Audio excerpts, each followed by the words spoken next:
Habilidad en la causa mapuche. En primer lugar, y aunque son tanto jurídicos, es importante señalar que la ley que regula este tipo de conducta, la ley 18.314, fue creada en dictadura, como muchos saben, y se denomina ley 18.314, que determina conductas terroristas y fija su finalidad.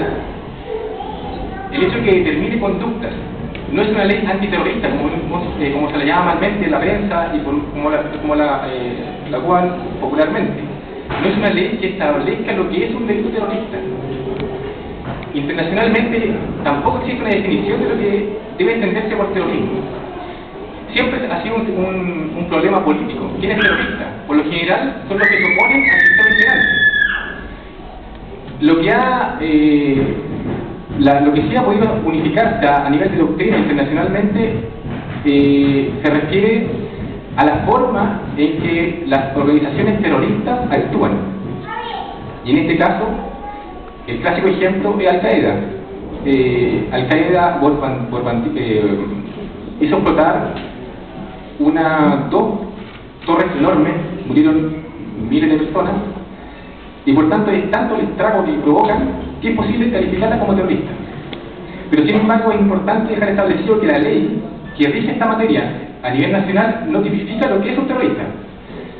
Solamente nombra conductas ilegales, como por ejemplo el secuestro, el homicidio, el incendio en el caso de los mapuches, que pueden ser calificadas de terroristas cuando cumplen ciertos requisitos, que en la ley chilena son totalmente amplios, vagos, y por tanto puede ser hecha valer contra un mapuche, como contra un chileno, como contra un peruano, da lo mismo.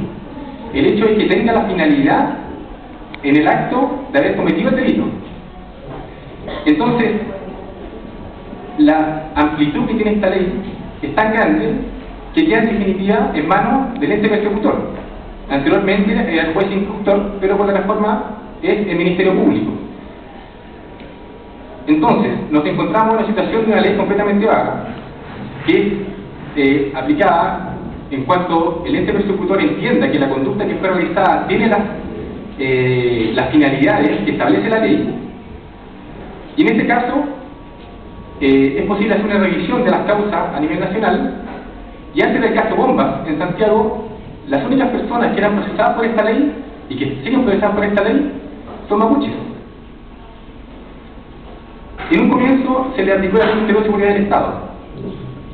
Luego, cuando eso no fue suficiente, se aplicó la ley terrorista, que a todo esto es la ley más grave que contempla nuestro ordenamiento jurídico nacional.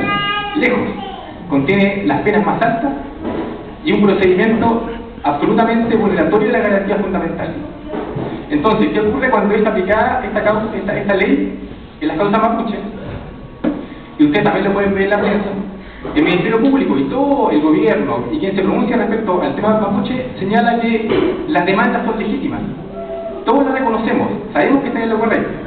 Lo que ocurre es que los delitos que cometen son muy graves y hay el chamullo. Pero todos reconocen las reivindicaciones del mapuche.